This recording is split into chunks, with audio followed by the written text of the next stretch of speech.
Halo para insomnias, gimana kabarnya? Terima kasih sudah klik video ini. Selamat datang di Diania TV.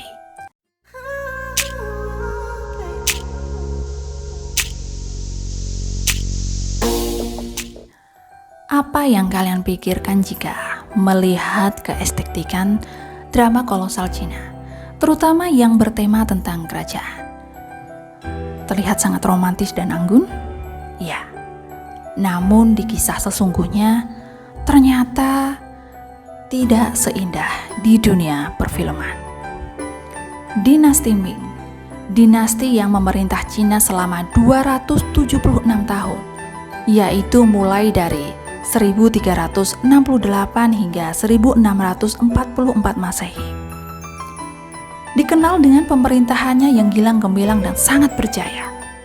Dinasti Ming berhasil menegakkan pemerintahan yang teratur dan stabil secara sosial. Tentu saja hal ini menjadi salah satu sejarah terbaik yang pernah diukir oleh kerajaan Cina hingga dikenal di dunia. Bangsa ini juga merupakan dikdaya secara global, yaitu dengan mengirimkan kapal-kapal besarnya untuk melakukan ekspedisi melintasi lautan luas. Bahkan hal ini sudah lebih dulu dilakukan oleh Cina sebelum Christopher Columbus. Tiongkok di bawah kekuasaan dinasti Ming juga telah memproduksi buku, jauh sebelum mesin cetak ditemukan di Inggris.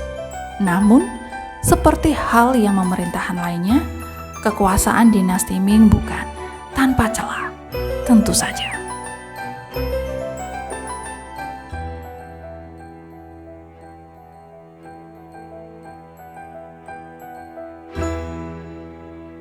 Sejumlah kaisar dinasti Ming dilaporkan memiliki hingga 9.000 selir.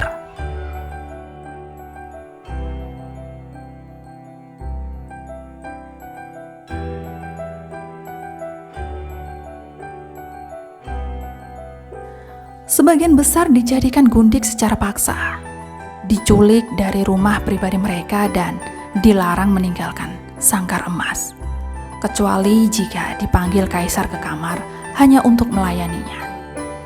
Kala itu praktik barbar foot binding atau tradisi mengikat kaki agar telapak kaki dipaksa menjadi kecil dan berbentuk mirip bunga lotus yang sedang kuncup. Sehingga para perempuan yang terpaksa ini tidak bisa melarikan diri dari istana. Lebih parahnya lagi adalah para perempuan ini bahkan tidak bisa berjalan ke kamar sang kaisar, melainkan harus dibawa dengan menggunakan tandu dalam kondisi tanpa busana. Dan berikut 4 fakta terkait para selir di era dinasti Ming.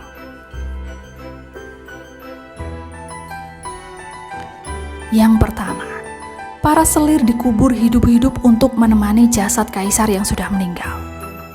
Pendiri dinasti Ming sendiri adalah Kaisar Hongwu. Dia dianggap sebagai salah satu penguasa Cina paling berpengaruh dan penting di zamannya. Pada masa mudanya, Hongwu bekerja sebagai pengembala sapi. Karena terpergok memanggang dan memakan seekor ternak, ia dipecat.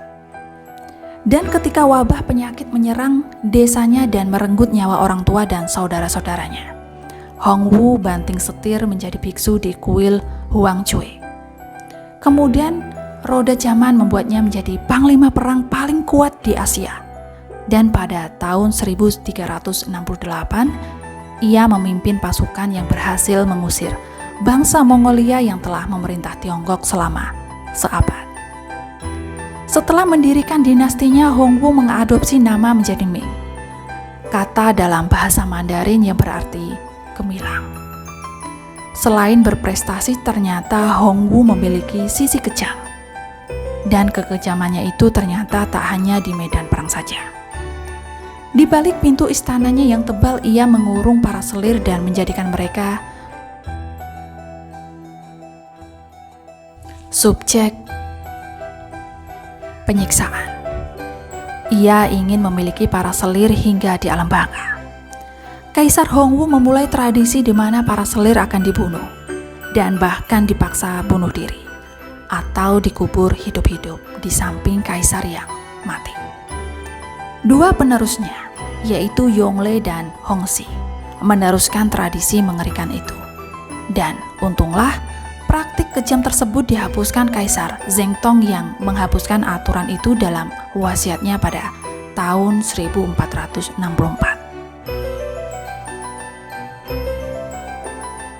Kemudian yang kedua yaitu pembantaian 2.800 anggota harem.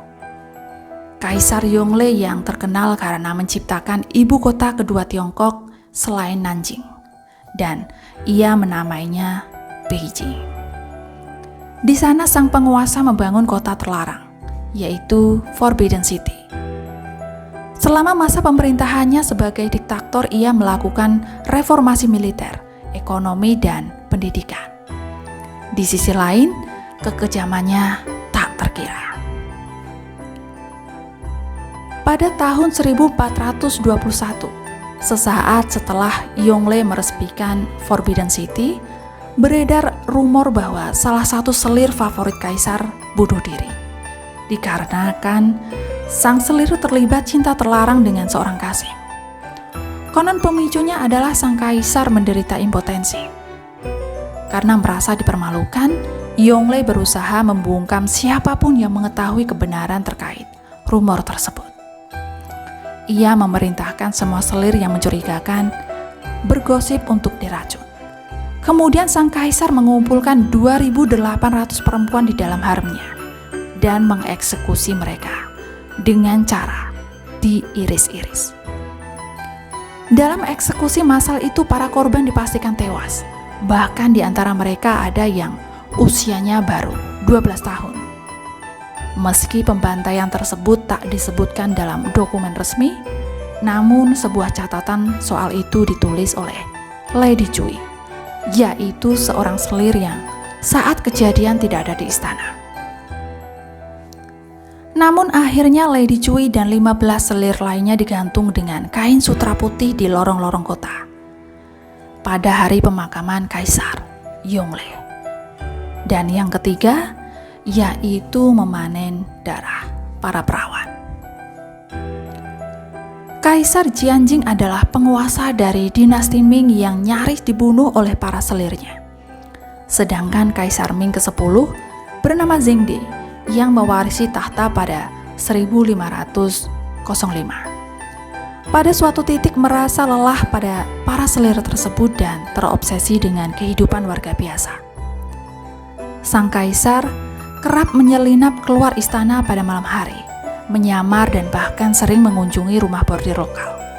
Namun, hal itu juga tak menghentikannya dalam mengumpulkan banyak selir di istana secara bersamaan. Yang kabarnya banyak di antaranya para selir mati kelaparan karena tak cukup makan dan kurang ruangan untuk menampung mereka.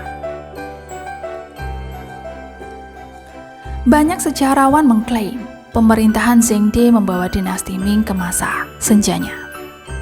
Bahkan penerusnya pun tak lebih baik, yaitu Kaisar Jianjing. Sang kaisar terobsesi untuk menemukan obat mujarab agar memberinya kehidupan yang kekal. Dan ia meyakini salah satu bahan ramuan itu adalah darah menstruasi perawan. Selama masa pemerintahannya, ia memerintahkan sejumlah gadis muda yang ia pilih, dan secara bergantian dibawa ke kota terlarang untuk dipanen.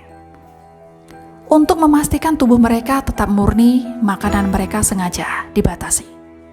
Para perawan hanya bisa mengkonsumsi mulberry dan embun atau air hujan saja. Bahkan para dayang istana pun menjadi korban praktik tersebut. Mereka yang sakit akan ditendang keluar istana dan dipukuli. Bahkan tak sedikit dari mereka yang mati karena kelaparan. Pada tahun 1542, kemarahan dan terpendam di dada para selir tersebut serta dayang yang sangat memuncak. Dengan bantuan sejumlah orang dalam istana, para pelaku menuju paviliun selir Duan atau Lady Chow, selir yang Jinjing memimpin komplotan itu. Setelah teman tidur kaisar keluar kemudian diikuti para dayang, Kaisar Jianjing dibiarkan sendirian di kamar. Saat itulah para selir penyerang beraksi. Mereka mencoba mencekik sang kaisar dengan pita hiasan rambut. Namun sayang, upaya itu gagal. Para selir lalu mengambil tirai sutra dan memilihnya, lalu mengikatnya ke leher sang kaisar. Namun mereka mengikat dengan simpul yang salah sehingga jerat di leher Jianjing tidak kencang. Hingga cekikan itu tak berfungsi secara maksimal, sebab salah satu konspirator pun panik. Maka ia melakukan pengkhianatan dan ia melaporkan upaya pembunuhan tersebut pada Maharani Fang. Sementara itu Jianjing melawan sekuat tenaga. Selir yang lain lalu menarik tusuk konde perak dari rambutnya dan menikamkannya pada kaisar yang langsung tak sadarkan diri. Dan saat itulah sang permaisuri datang disertai para prajurit. Akhirnya para selir pembunuh diringkus. Dan ketika fajar menyingsing, mereka semua dihukum mati dengan kejam. Tubuh mereka diiris-iris secara perlahan. Eksekusi itu dijuluki kematian oleh 1000 luka. Kepala mereka kemudian dipenggal dan dipertontonkan kepada publik sebagai peringatan bagi yang lain. Tak hanya para pelaku, keluarga mereka pun tidak luput dari hukuman. Bahkan selir Cao Duan yang tidur dengan kaisar pada malam itu juga dihukum mati. Fakta bahwa usaha pembunuhan tersebut terjadi di kamarnya memberi alasan kepada sang ratu untuk menghilangkan saingan potensialnya di istana. Kemudian yang keempat, yaitu trauma sang kaisar. Di tengah kisah kekejaman terhadap para selir, ada seorang kaisar Ming yang dilaporkan tak pernah melakukan praktek sadis ke para hambanya. Ia adalah Hongzhi, yaitu kaisar ke-6 dari dinasti Ming sekaligus ayah Zhengde. Drama dan intrik di dalam istana membuat Hongzhi trauma. Ayahnya, Zheng Hua, terobsesi dengan pornografi dan mengabaikan tahtanya. Tindakan yang memungkinkan para Qasim mengambil alih pemerintahan untuk berkuasa. Sementara sang ibu adalah seorang selir bernama Lady Ji yang tewas di tangan Lady Wan, yaitu selir favorit kaisar yang tak bisa memberikan keturunan. Lady Wan bahkan dilaporkan membunuh keturunan kaisar atau para selir yang sedang hamil pada saat itu. Sadar bahwa akan banyak masalah yang dihadapi di istana dan menyimpan banyak selir, Hongzhi memutuskan hanya punya 2 istri saja.